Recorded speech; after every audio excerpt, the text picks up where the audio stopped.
राजा अजातशत्रु का राज्य बहुत अच्छा चल रहा था, किंतु कहते हैं न कि समय हमेशा एक जैसा नहीं रहता। ऐसा ही अजातशत्रु के साथ हुआ। राजा कई मुश्किलों से घिर गए और उन मुश्किलों से बाहर नहीं निकल पा रहे थे। उन्होंने कई युक्तियां अपनाई लेकिन असफल रहे। एक दिन उनकी मुलाकात एक तांत्रिक से हुई। राजा ने तांत्रिक को अपनी मुश्किलें बताई। तांत्रिक ने राजा की बातों को ध्यान से सुना, फिर उसने एक उपाय बताया। तांत्रिक ने कहा, आपको पशु बलि देनी पड़ेगी, तभी आपकी मुश्किलों का समाधान होगा। पहले तो राजा काफी सोच विचार में पड़ गया, लेकिन उन्हें जब कोई भी रास्ता न दिखा तो उन्होंने तांत्रिक की बात मान ली। तांत्रिक के कहे एक बड़ा अनुष्ठान किया गया। पशुओं को मैदान में बलि देने के लिए बांध दिया गया। संयोगवश उस समय महात्मा बुद्ध राजा के नगर में पहुंचे। वे उसी स्थान से गुजर रहे थे जहां पर राजा ने अनुष्ठान कराया था।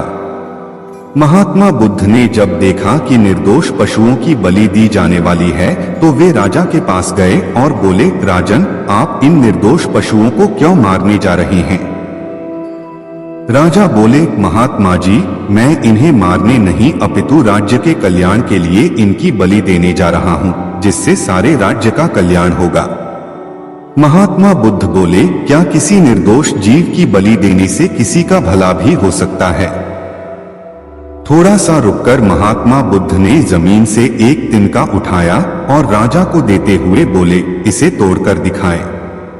राजा ने तिनके के 2 टुकड़े कर दिए। बुद्ध बोले, इसे अब पुनः जोड़ दें। राजा बोले, महात्मा जी, यह आप कैसी बातें कर रहे हैं? इसे तो अब कोई भी नहीं जोड़ सकता।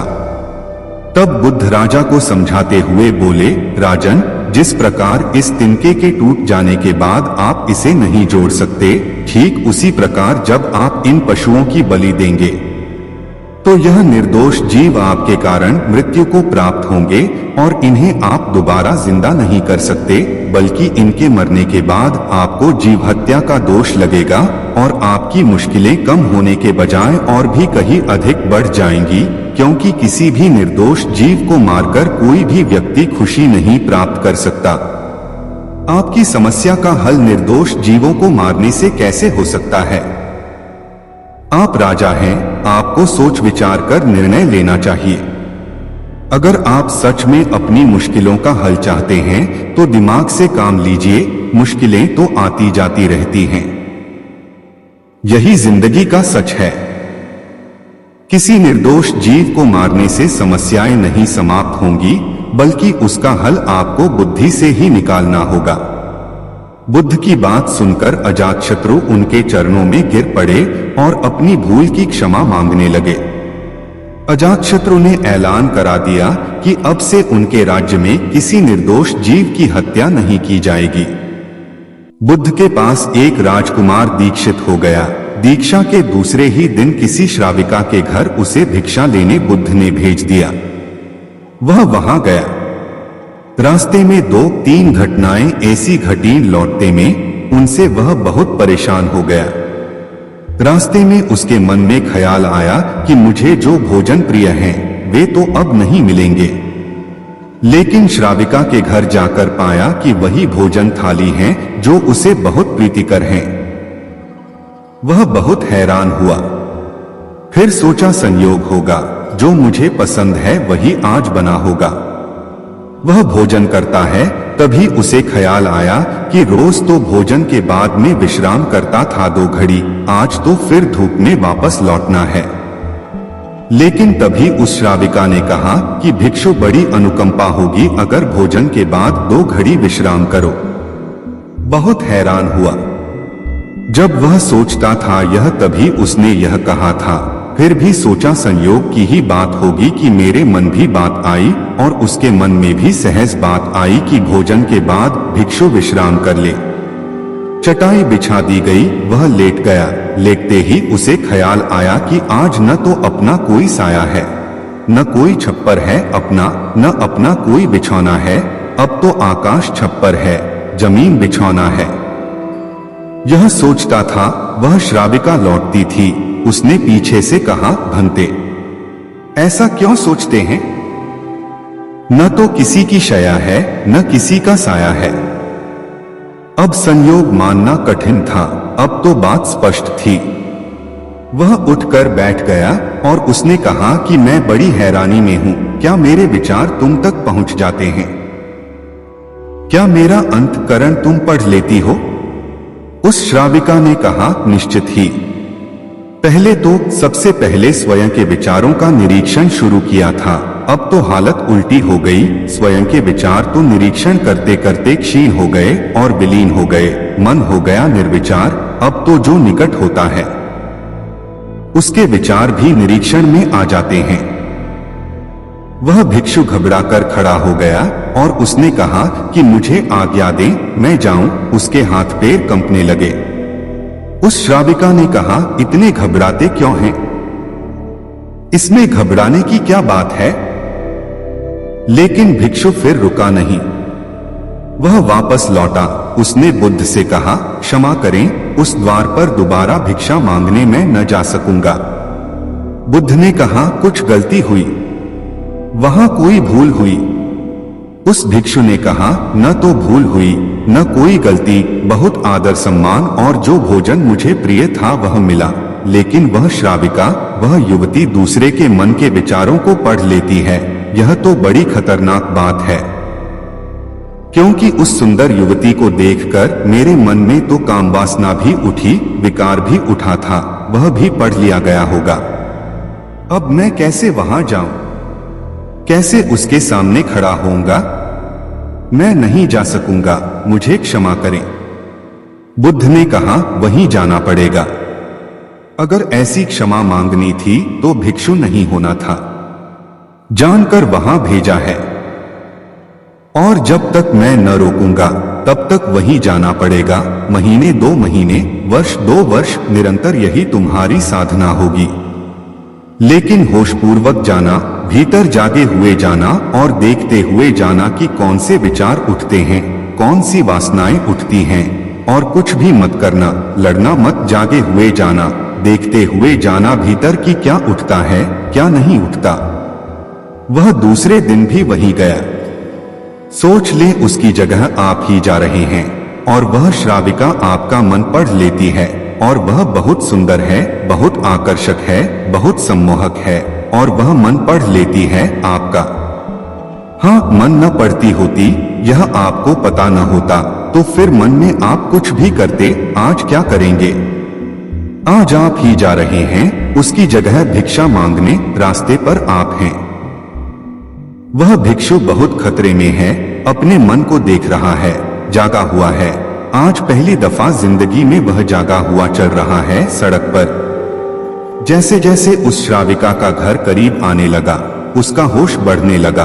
भीतर जैसे एक दिया जलने लगा और चीजें साफ दिखाई पड़ने लगी और विचार घूमते हुए मालूम होने लगे। जैसे उसकी सीढ़ियां चढ़ा, एक सन्नाटा छा गया भीतर, होश परिपूर्ण जग गया। अपना पैर भी उठाता है तो उसे मालूम पड़ रहा है, श्वास भी आती जाती है तो उसके बोध में है।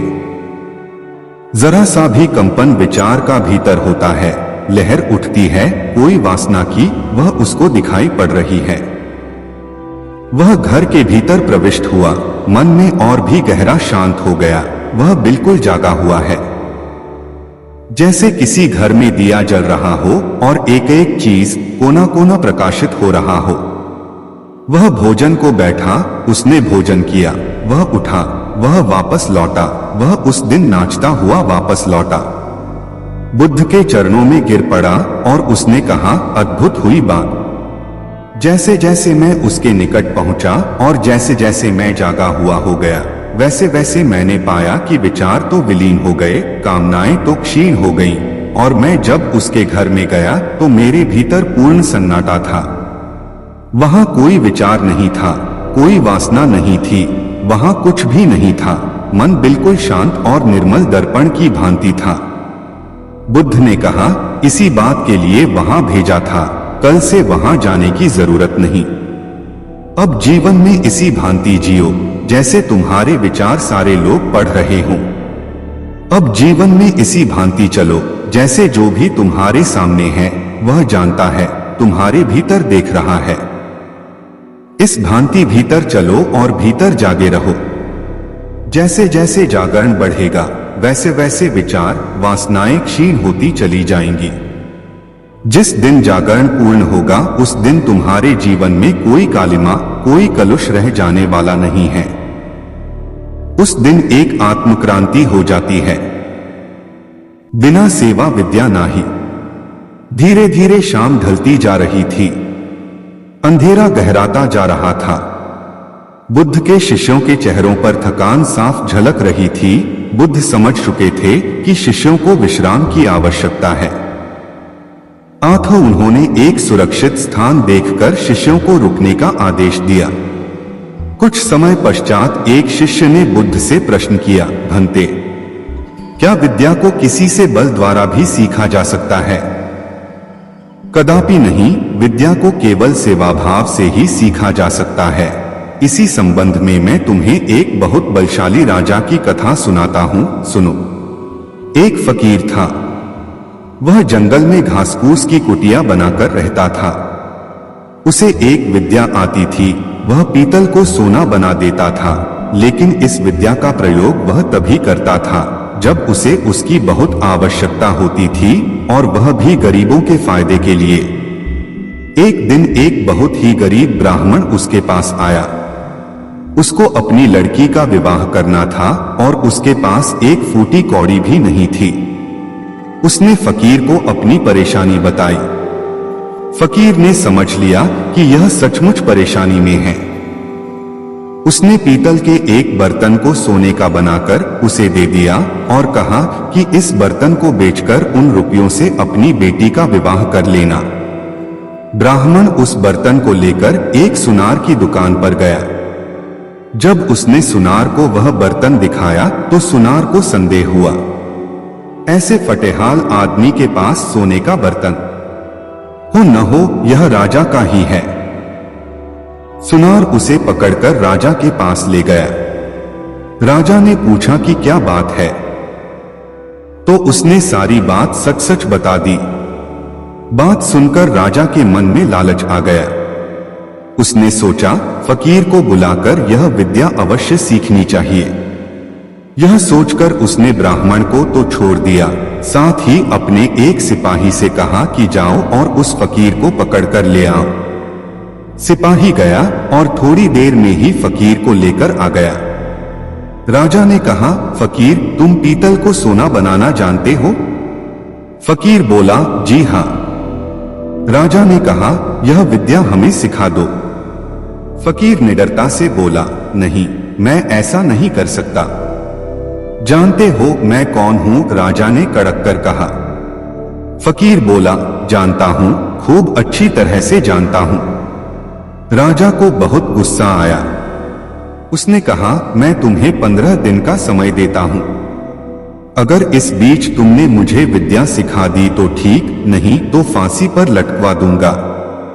उसने फकीर को भेज दिया। वह रोज शाम को उसके पास सिपाही भेजता कि वह तैयार है या नहीं। फकीर का एक ही उत्तर, नहीं। ऐसी विद्या को राजा छोड़ना नहीं चाहता। उसने देख लिया कि फकीर को डराने धमकाने से कोई नतीजा नहीं निकलेगा, तो उसने दूसरा उपाय सोचा। जब 7 दिन बाकी रह गए तो उसने अपना भेष बदला और फकीर के पास जाकर उसकी सेवा करने लगा। उसने फकीर की इतनी सेवा की कि फकीर खुश हो गया। फकीर ने पूछा, बोल तू क्या चाहता है? राजा ने कहा, मुझे आप वह विद्या सिखा दीजिए जिससे आप पीतल से सोना बना देते हैं। फकीर ने उसे विद्या सिखा दी और कहा, देख, इसका इस्तेमाल दीन दुखियों की भलाई के लिए ही करना। राजा अपने महल में आ गया। 15वें दिन उसने फकीर को बुलाया और कहा, बोलो, विद्या सिखाने को तैयार हो या नहीं? फकीर ने कहा, नहीं। तो तुम्हें फांसी लगवा दूं? जरूर। तब राजा ने गर्व से हंसकर कहा, जिस विद्या का तुम्हें इतना घमंड है उसे मैं जानता हूं। इतना कहकर राजा ने एक पीतल के बर्तन को सोने का बनाकर दिखा दिया। फकीर ने कहा, राजन, तुमने यह विद्या किसी की सेवा करके सीखी है। विद्या कभी भी डरा धमकाकर हासिल नहीं की जा सकती। सभी शिष्य कहानी का अर्थ समझ चुके थे। इसके पश्चात सभी ने एक साथ भोजन किया और विश्राम करने लगे। शांति का मार्ग। एक दिन गौतम बुद्ध अपने शिष्यों के मध्य शांति की चर्चा कर रहे थे। चर्चा करते हुए उन्होंने अपने शिष्यों को एक कथा सुनाई। एक व्यापारी था। उसने व्यापार में खूब कमाई की, बड़े बड़े मकान बनवाए, नौकर चाकर रखे, लेकिन दुर्भाग्य की बात है कि उसके दिन फिर गए। व्यापार में घाटा आया और वह एक एक पैसे के लिए मोहताज हो गया। जब उसकी परेशानी असहनीय हो गई, तब वह एक साधु के पास गया और रोते हुए बोला, महाराज, मुझे कोई मार्ग बताइए जिससे मुझे शांति मिले। साधु ने पूछा, तुम्हारा सब कुछ चला गया? व्यापारी ने कहा, हाँ महाराज। साधु बोला, तुम्हारा था तो उसे तुम्हारे पास रहना चाहिए था। वह चला कैसे गया? व्यापारी चुप हो गया। जन्म के समय तुम अपने साथ कितना धन लाए थे? स्वामी जी, जन्म के समय तो सब खाली हाथ आते हैं। साधु बोला, ठीक है, अब यह बताओ कि मरते समय अपने साथ कितना ले जाना चाहते हो? मरते समय साथ कौन ले जाता है? जो मैं ले जाऊंगा। साधु बोला, जब तुम खाली हाथ आए थे और खाली हाथ जाओगे तो फिर चिंता किस बात की करते हो? व्यापारी ने कहा, महाराज, जब तक मौत नहीं आती तब तक मेरी और मेरे घर वालों की गुजर बसर कैसे होगी? साधु हंस पड़ा, जो धन के भरोसे रहेगा उसका यही हाल होगा। तुम्हारे हाथ पैर तो हैं, उन्हें काम में लाओ। पुरुषार्थ सबसे बड़ा धन है। ईश्वर पर भरोसा रखो। शांति का यही एकमात्र मार्ग है। व्यापारी की आंखें खुल गईं। उसका मन शांत हो गया। जाने कितने वर्षों के बाद पहली बार रात को उसे चैन की नींद आई और उसके शेष दिन बड़े आनंद में बीते। प्रातःकाल दैनिक कार्यों से निवृत्त होकर गौतम बुद्ध के सभी शिष्य एकत्र हो गए। गौतम बुद्ध ने संदेश देना आरंभ किया। बोले, आज मैं तुम्हें ऐसे व्यक्ति की कथा सुनाता हूँ जिसके पास सब कुछ होते हुए भी वह दुखी था। गौतम बुद्ध ने कहना आरंभ किया। किसी नगर में एक सेठ रहता था। उसके पास लाखों की संपत्ति थी, बहुत बड़ी हवेली थी, नौकर चाकर थे। फिर भी सेठ के मन को शांति नहीं थी। एक दिन किसी ने उसे बताया कि अमुक नगर में एक साधु रहता है। वह लोगों को ऐसी सिद्धि प्राप्त करा देता है कि उससे मनचाही वस्तु मिल जाती है। सेठ उस साधु के पास गया और उसे प्रणाम करके निवेदन किया, महाराज, मेरे पास धन की कमी नहीं है, पर फिर भी मेरा मन बहुत अशांत रहता है। आप कुछ ऐसा उपाय बता दीजिए कि मेरी अशांति दूर हो जाए। सेठ ने सोचा कि साधु बाबा उसे कोई ताबीज दे देंगे या और कुछ कर देंगे जिससे उसकी इच्छा पूरी हो जाएगी, लेकिन साधु ने ऐसा कुछ भी नहीं किया। अगले दिन उसने सेठ को धूप में बिठाए रखा और स्वयं अपनी कुटिया के अंदर छाया में जाकर चैन से बैठा रहा। गर्मी के दिन थे। सेठ का बुरा हाल हो गया। उसको बहुत गुस्सा आया, पर वह उसे चुपचाप पी गया। दूसरे दिन साधु ने कहा, आज तुम्हें दिन भर खाना नहीं मिलेगा। भूख के मारे दिन भर सेठ के पेट में चूहे कूदते रहे। अन्न का एक दाना भी उसके मुंह में नहीं गया, लेकिन उसने देखा कि साधु ने तरह तरह के पकवान उसी के सामने बैठकर बड़े आनंद से खाए। सेठ सारी रात परेशान रहा। उसे एक क्षण को भी नींद नहीं आई। वह सोचता रहा कि साधु तो बड़ा स्वार्थी है। तीसरे दिन सवेरे ही उठकर उसने अपना बिस्तर बांधा और चलने को तैयार हो गया। तभी साधु बाबा उसके सामने आकर खड़े हो गए और बोले, सेठ, क्या हुआ? सेठ ने कहा, मैं यहाँ बड़ी आशा लेकर आपके पास आया था, लेकिन मुझे यहाँ कुछ नहीं मिला। उल्टे ऐसी मुसीबतें उठानी पड़ी जो मैंने जीवन में कभी नहीं उठाई। मैं जा रहा हूँ। साधु हंस कर बोला, मैंने तुम्हें इतना कुछ दिया पर तूने कुछ भी नहीं लिया। सेठ ने विस्मय भाव से साधु की ओर देखा और बोला, आपने तो मुझे कुछ भी नहीं दिया। साधु ने कहा, सेठ, पहले दिन जब मैंने तुम्हें धूप में बिठाया और स्वयं छाया में बैठा रहा, तब मैंने तुम्हें बताया कि मेरी छाया तेरे काम नहीं आ सकती। जब मेरी बात तेरी समझ में नहीं आई तो दूसरे दिन मैंने तुम्हें भूखा रखा और स्वयं खूब अच्छी तरह खाना खाया। उससे मैंने तुम्हें समझाया कि मेरे खा लेने से तेरा पेट नहीं भर सकता। सेठ, याद रख, मेरी साधना से तुझे सिद्धि नहीं मिलेगी। धन तूने खुद पुरुषार्थ से कमाया है और शांति भी तुझे अपने ही पुरुषार्थ से मिलेगी। सेठ की आंखें खुल गईं। अब उसे अपनी मंजिल पर पहुंचने का रास्ता मिल गया था। साधु के प्रति कृतज्ञता व्यक्त करता हुआ वह अपने घर लौट आया। बुद्ध की सिखावन। भगवान बुद्ध की धर्मसभा में एक व्यक्ति प्रतिदिन जाया करता था और उनके प्रवचन सुना करता था। उसका यह क्रम 1 महीने तक चला, लेकिन उसके जीवन पर इसका कोई प्रभाव नहीं पड़ा। बुद्ध बार बार समझाते थे, लोभ, द्वेष और मोह पाप के मूल हैं। इन्हें त्यागो, पर वह बेचारा इन बुराइयों से बचना तो दूर, इनमें और फंसता ही जा रहा था। बुद्ध कहते थे, क्रोध करने वाले पर जो क्रोध करता है उससे उसका ही अहित होता है, पर जो क्रोध का जवाब क्रोध से नहीं देता वह एक भारी युद्ध जीत लेता है। हैरान होकर वह बुद्ध के पास गया और उन्हें प्रणाम निवेदन करके बोला, भते, 1 महीने से मैं आपके प्रवचन सुन रहा हूं, लेकिन मुझ पर उनका जरा भी असर नहीं पड़ा। बुद्ध ने मुस्कुराकर उसकी ओर देखा और कहा, अच्छा, कहाँ के रहने वाले हो? श्रावस्ती का।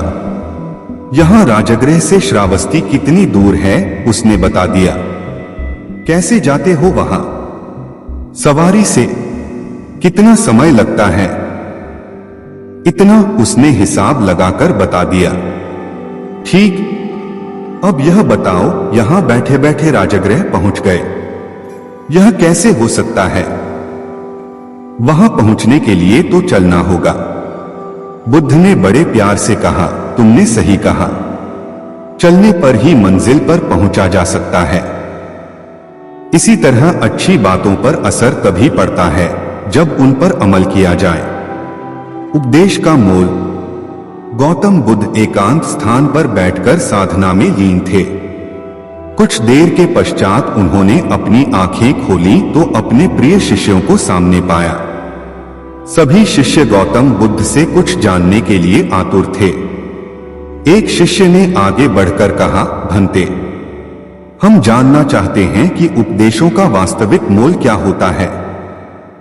शिष्यों को संबोधित करते हुए भगवान बुद्ध बोले, यह आवश्यक नहीं कि कोई भी साधु संत पूर्ण व्याख्या करके ही उपदेश दे, बल्कि वह किसी भी कार्य अथवा इशारे मात्र से भी उपदेश का महत्व समझा सकता है। इसी विषय में मैं तुम्हें एक कथा सुनाता हूं, सुनो। किसी नगर में एक सेठ रहता था। उसके पास अपार धन था। उसका व्यापार दूर दूर तक फैला हुआ था। एक दिन एक साधु उसके दरवाजे पर भिक्षा मांगने के लिए आया। सेठ ने उसे भिक्षा दे दी। भिक्षा लेकर जब साधु जाने लगा तो सेठ ने उसे रोककर कहा, महाराज, मुझे कुछ उपदेश तो देते जाइए। साधु ने उसकी ओर देखा और बोला, हफ्ते भर बाद आज ही के दिन मैं फिर आऊंगा, तब उपदेश दूंगा। अपने वादे के अनुसार अगले हफ्ते साधु आया। सेठ तो उसकी राह ही देख रहा था। उसने उसे देने के लिए तरह तरह के पकवान तैयार करवा रखे थे। साधु ने उसके आगे अपना कमंडल कर दिया, लेकिन सेठ जैसे ही उसमें कुछ पकवान डालने को हुआ कि उसका हाथ वहीं का वहीं रुक गया। बोला, स्वामी जी, इसमें तो कूड़ा है। तो साधु ने प्रश्न भरी निगाह से उसकी ओर देखा। सेठ ने कहा, इसे साफ कर दीजिए। साधु ने उसे झाड़कर पोंछ दिया। सेठ ने उसमें खाने की चीजें डाल दी। भिक्षा लेकर साधु जाने लगा। तो सेठ ने कहा, महाराज आप तो जा रहे, क्या भूल गए कि आज आपने मुझे उपदेश देने का वचन दिया था? है साधु बोला, अरे क्या तुम्हें उपदेश नहीं मिला? तो सुनो, मेरे कमंडल में जब गंदगी थी तो तुमने उसमें खाने की चीजें नहीं डाली, उसे साफ करा लिया। इसी तरह तुम्हारे अंदर काम, क्रोध, लोभ, मोह आदि जाने कितनी बुराइयां भरी पड़ी हैं। पहले उन्हें साफ करो, तब कुछ पा सकोगे। तब सेठ को साधु के उपदेश का मोल समझ में आया और उसने उसको अपने जीवन में ढालने का प्रयत्न किया। आलस का फल। गौतम तम बुद्ध के प्रिय शिष्यों में एक ऐसा भी था जो बहुत आलसी था, परंतु वे उसे भी उतना ही स्नेह करते जितना अन्य शिष्यों को। एक दिन गौतम बुद्ध ने उस शिष्य को एक कथा सुनाते हुए कहा, किसी गांव में एक ब्राह्मण रहा करता था। वह बड़ा भला आदमी था, लेकिन साथ ही काम को टाला करता था। वह यह मानकर चलता था कि जो कुछ होता है भाग्य से होता है, वह अपने हाथ पैर नहीं हिलाता था। वह बहुत आलसी था। एक दिन एक साधु उसके घर आया। ब्राह्मण और उसकी घरवाली ने उसका खूब आदर सत्कार किया। साधु ने चलते समय खुश होकर ब्राह्मण से कहा, तुम बहुत गरीब हो, लो मैं तुम्हें पारस पथरी देता हूं। 7 दिन के बाद मैं आऊंगा और इसे ले जाऊंगा। इस बीच तुम जितना सोना बनाना चाहो बना लेना। ब्राह्मण ने पथरी ले ली। साधु चला गया। उसके जाने के पश्चात ब्राह्मण ने घर में लोहा खोजा। उसे बहुत थोड़ा लोहा मिला। वह उसी को सोना बनाकर बेच आया और कुछ सामान खरीद लाया। अगले दिन स्त्री के बहुत जोर देने पर लोहा खरीदने बाजार में गया तो लोहा कुछ महंगा था। वह घर लौट आया। 2-3 दिन बाद फिर वह बाजार गया तो पता चला कि लोहा अब पहले से भी महंगा हो गया है। कोई बात नहीं, उसने सोचा 1-2 दिन में भाव जरूर नीचे आ जाएगा, तभी खरीदेंगे। किंतु लोहा सस्ता नहीं हुआ और दिन बीतते गए। 8वें दिन साधु आया और उसने अपनी पथरी मांगी तो ब्राह्मण ने कहा, महाराज मेरा तो सारा समय यूं ही निकल गया, अभी तो मैं कुछ भी सोना नहीं बना पाया। आप कृपा करके इस पथरी को कुछ दिन मेरे पास और छोड़ दीजिए। लेकिन साधु राजी नहीं हुआ। उसने कहा, तुम जैसा आदमी जीवन में कुछ नहीं कर सकता। तुम्हारी जगह और कोई होता तो कुछ का कुछ कर डालता। जो आदमी समय का उपयोग नहीं जानता वह कभी सफल नहीं होता। ब्राह्मण पछताने लगा, पर अब क्या हो सकता था। साधु पथरी लेकर जा चुका था। उसे अपने आलस और भाग्य पर जरूरत से ज्यादा यकीन की कीमत चुकानी पड़ी। इसलिए कहा जाता है कि आलस आदमी का सबसे बड़ा दुश्मन होता है। शिष्य अब बुद्ध के कहने का तात्पर्य समझ चुका था। उसने कसम खाई कि वह आज के बाद आलस को त्याग देगा। इसके पश्चात उसने कभी आलस नहीं किया। सांच को आंच नहीं। एक दिन भगवान बुद्ध अपने शिष्यों को सच का उपदेश दे रहे थे। सच्चाई पर आधारित कथा सुनाते हुए भगवान बुद्ध बोले, किसी नगर में एक जुलाहा रहता था। वह बहुत बढ़िया कंबल तैयार करता था। एक दिन उसने एक साहूकार को 2 कंबल दिए। साहूकार ने 2 दिन बाद उनका दाम ले जाने को कहा। साहूकार दिखाने को तो धर्म क्रम करता था, माथे पर तिलक लगाता था, लेकिन मन उसका मैला था। वह अपना रोजगार छलकपट से चलाता था। 2 दिन बाद जुलाहा अपना पैसा लेने आया तो साहूकार ने कहा, मेरे यहाँ आग लग गई, उसमें दोनों कंबल जल गए, तो अब मैं दाम क्यों दूं? जुलाहा बोला, यह नहीं हो सकता, मेरा धंधा सच्चाई पर चलता है और सच में कभी आग नहीं लग सकती। जुलाहे के कंधे पर एक कंबल पड़ा था। उसे सामने करते हुए उसने कहा, यह लो, लगाओ इसमें आग। साहूकार बोला, मेरे यहाँ कंबलों के पास मिट्टी का तेल रखा था, कंबल उसमें भीग गए थे इसलिए जल गए। जुलाहे ने कहा, तो इसे भी मिट्टी के तेल में भिगो लो। काफी लोग वहां इकट्ठे हो गए। सबके सामने कंबल को मिट्टी के तेल में भिगोकर आग लगा दी गई। लोगों ने देखा कि तेल जल गया, लेकिन कंबल जैसा था वैसा बना रहा। जुलाहे ने कहा, याद रखो, सांच को आंच नहीं। साहूकार ने लज्जा से सिर झुका लिया और जुलाहे के पैसे चुका दिए। सच ही कहा है कि जिसके साथ सच होता है उसका साथ तो भगवान भी नहीं छोड़ता।